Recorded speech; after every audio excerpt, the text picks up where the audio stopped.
यह कहानी केतन जी के साथ घटित कहानी है। तो चलिए सुनते हैं उन्हीं के पॉइंट ऑफ व्यू से। दोस्तों, मेरा नाम केतन है।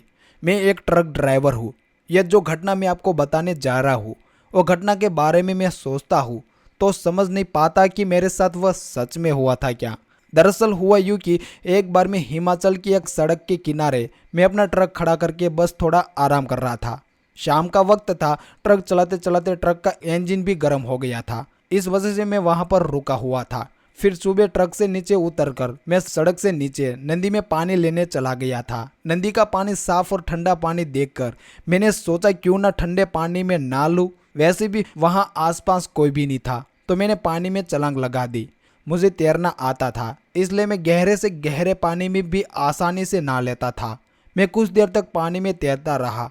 फिर मैंने किनारे पर आकर एक पत्थर पर जाकर बैठ गया। पैर मेरे अभी भी पानी में थे। मैं अपने शरीर के मैल को रगड़ने में व्यस्त था कि तभी मुझे ऐसा लगा जैसे कि किसी ने मेरा बायां पैर पकड़ लिया हो। मैं इससे पहले कि पानी की तरफ देखता, किसी ने मुझे गहरे पानी में खींच लिया और मुझे पानी की बहुत गहराई तक खींच के ले गया। मेरा दम भी टूटने लगा और मैं पानी के अंदर ही चटपटाने लगा। मैंने किसी भी तरह से खुद को उसकी पकड़ से छुड़वाया और नदी से बाहर निकल आया।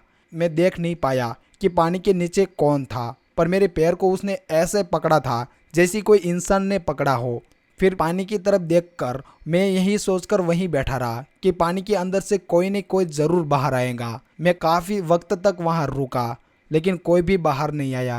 तो मैं फटाफट वापस सड़क पर आकर मैं ट्रक स्टार्ट किया और अपनी मंजिल की तरफ बढ़ गया। पूरे रास्ते भर में यही सोच रहा था कि क्या वह सच में मेरे साथ हुआ था या फिर वह सिर्फ मेरा भ्रम था। लेकिन कुछ दिनों के बाद मुझे एक ढाबे पर पता चला उस जगह में नदी के नीचे पानी से 21 साल की लड़की की लाश मिली थी। उसने शायद आत्महत्या कर ली थी।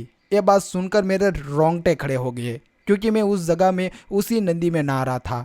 मेरे मन में सवाल आया कि क्या वही लड़की थी जो मेरे पैर को खींचकर मुझे नदी के अंदर खींच लिया था। क्या वो सच में भूत था? मैं काफ़ी ज़्यादा डर गया था। फिर उस दिन के बाद से मैं कभी भी अकेले किसी नदी में नहीं नहाया। आज भी उस घटना को याद करता हूँ तो मेरी हालत पतली हो जाती है। तो दोस्तों, यह कहानी आपको कैसी लगी जरा कमेंट करके जरूर बताएगा। चलिए अगली कहानी की ओर बढ़ते हैं। दोस्तों, यह कहानी मेरे दोस्त रवि के चाचा जी के साथ घटित कहानी है। तो चलिए पूरी कहानी रवि के पॉइंट ऑफ व्यू से सुनते हैं। दोस्तों, मेरा नाम रवि है। मैं राजस्थान का रहने वाला हूँ और आज मैं आपको मेरे चाचा जी के साथ हुई एक बहुत ही भयानक और बिल्कुल सच्ची घटना बताने जा रहा हूँ। यह घटना मेरे चाचा जी के साथ साल 2003 में हुई थी और खुद उन्होंने मुझे यह घटना बताई हुई थी। दरअसल मेरे चाचा जी एक ट्रक ड्राइवर है और वह पिछले कई सालों से ट्रक चला रहे हैं। और ट्रक ड्राइवर होने की वजह से मेरे चाचा जी ने सड़क पर कई बहुत भयानक हादसे भी देखे हैं। लेकिन एक हादसा उनके साथ ऐसा भी हुआ था जो कि बहुत ही ज़्यादा भयानक था और उस हादसे को मेरे चाचा जी आज तक नहीं भूल पाए। खैर, अब मैं आपको वही भयानक घटना बताता हूँ जो कि मेरे चाचा जी के साथ हुई थी। तो यह बात है साल 2003 की। तब मेरे चाचा जी ट्रक से किसी सामान को डिलीवरी करने के लिए हिमाचल प्रदेश जा रहे थे। तभी रास्ते में उनको ट्रक चलाते हुए बहुत तेज नींद आने लगी थी। चाचा जी पिछले कई रातों से ट्रक चला रहे थे, जिस वजह से उस रात उन्हें बहुत जल्द नींद आने लगी थी। किसी भी ट्रक ड्राइवर के लिए ट्रक चलाते समय नींद आना एक बहुत ही खतरनाक बात होती है, क्योंकि अगर ट्रक चलाते समय ड्राइवर को नींद आ गई तो इससे ट्रक का एक्सीडेंट भी हो सकता है और ट्रक ड्राइवर की जान भी जा सकती है। यह बात मेरे चाचा जी बहुत ही अच्छी तरह से जानते थे, इसलिए उन्होंने किसी सही जगह पर ट्रक रोककर थोड़ी देर आराम करने का सोचा था। फिर थोड़ा आगे चलते हुए चाचा जी को हाईवे के किनारे एक खाली जगह दिख गई। वह जगह काफ़ी बड़ी थी और उस जगह के चारों तरफ काफ़ी सारे पेड़ पौधे लगे हुए थे। चाचा जी ने कुछ देर आराम करने के लिए उसी खाली जगह पर अपना ट्रक खड़ा कर दिया। जब चाचा जी ने उस जगह पर अपना ट्रक रोका था तब उस समय रात के 3:30 बज रहे थे।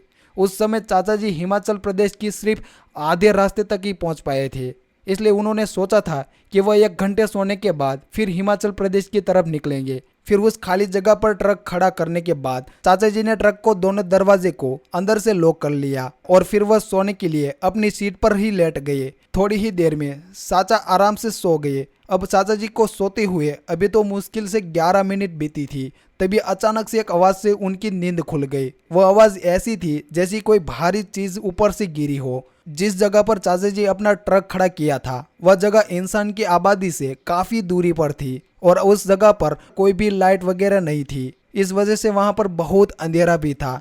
ऐसी सुनसान जगह पर उस आवाज को सुनकर चाचा जी काफी हैरान रह गए थे और सोच रहे थे आखिरकार इस जगह पर यह आवाज कहां से आई होगी। फिर उस आवाज को सुनकर चाचा जी अपनी सीट पर उठकर बैठ गए और ट्रक से बाहर देखने लगे। वह देखना चाहते थे कि आखिर वह आवाज कहां से आई है, लेकिन उस जगह पर अंधेरा बहुत ज्यादा था, इसलिए वहां पर उन्हें कुछ भी दिखाई नहीं देता था। फिर थोड़ी ही देर में इधर उधर देखने के बाद चाचा जी दोबारा सो गए। उस समय उनको बहुत तेज नींद आ रही थी, इसलिए उन्होंने उस आवाज पर ज्यादा ध्यान नहीं दिया। फिर जैसे ही चाचा जी सोने के लिए दोबारा अपनी सीट पर लेटे, वैसे ही तुरंत उस ट्रक के बाहर किसी के चलने की आवाज आने लगी। वह आवाज ऐसी थी कि जैसी कोई बहुत ही भारी भरकम जीव चलते हुए चाचा जी के ट्रक के नजदीक आ रहा हो। उस आवाज को सुनकर चाचा जी काफी ज्यादा डर गए थे। वो सोचने लगे थे कि शायद कोई चोर हो गए। फिर चाचा जी ने अपनी पास रखी हुई टॉर्च को जला ली और टॉर्च की रोशनी से वह ट्रक के बाहर देखने लगे। फिर जैसे ही चाचा जी ने ट्रक के बाहर टॉर्च की रोशनी की, वैसे ही उन्होंने देखा कि ट्रक से कुछ ही दूर आगे एक बहुत ही भयानक जीव खड़ा है। वह जीव किसी इंसान की तरह दो पैरों पर खड़ा था, लेकिन वह कोई इंसान नहीं था। उस जीव का चेहरा बहुत ही भयानक था और वह उसकी आंखें भी बिल्कुल लाल रंग की थी। साथ ही उस जीव के दो बड़े बड़े पंख भी निकले हुए थे। वह जीव बहुत ही लंबा और बहुत ही भारी भरकम लग रहा था। फिर टॉर्च की रोशनी पड़ने की वजह से वह जीव बहुत जोर से चीखता हुआ आसमान की तरफ उड़ गया। उस जीव को देखकर मेरे चाचा जी बहुत ज्यादा डर गए थे। उन्होंने अपनी पूरी जिंदगी में ऐसा भयानक जीव कभी नहीं देखा था और ना ही उन्होंने कभी सोचा था कि उनका सामना कभी इस तरह के किसी भयानक जीव से भी हो सकता है। इसके बाद चाचा जी ने तुरंत ही अपना ट्रक स्टार्ट किया और फिर वह हिमाचल प्रदेश की तरफ निकल गए। तो दोस्तों ये थी मेरे चाचा जी के साथ घटित एक बिल्कुल सच्ची घटना। तो दोस्तों ये कहानी आपको कैसी लगी जरा मुझे कमेंट करके जरूर बताएगा। धन्यवाद।